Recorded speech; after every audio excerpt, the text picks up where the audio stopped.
Got an old bean pile that you think is dead? So this pile looks a mess.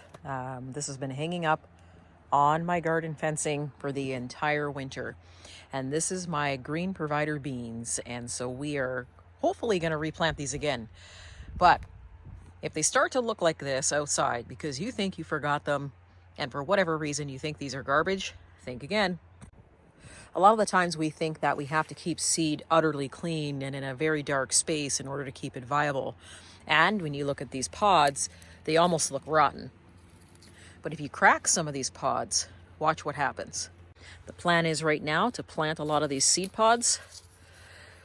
So you can see it looks very damaged and kind of old and withered. But if you crack it open, look how good the seed looks in there. Let's do another one. All right, let's pull another bean out of here. I do this every year with my beans. I cut them all down, and if I want to save the seeds, I basically just hang them up on a fence and let them dry out during the winter. Okay, let's crack it open. And it really is just to prove a point that you don't necessarily have to keep your seeds in pristine condition in order for them to be viable for the next year. So here we go, there's one seed. Okay, I'll put that in my pocket. So the idea today is to plant some bean seeds. So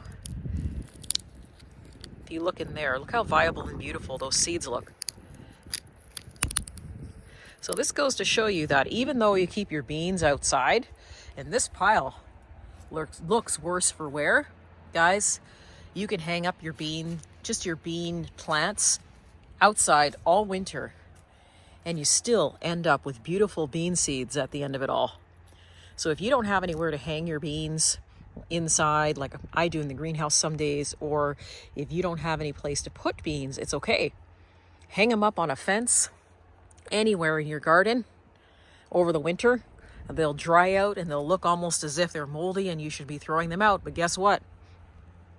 They're still viable and ready for you to plant in spring. Just thought I'd share the tip. See you soon.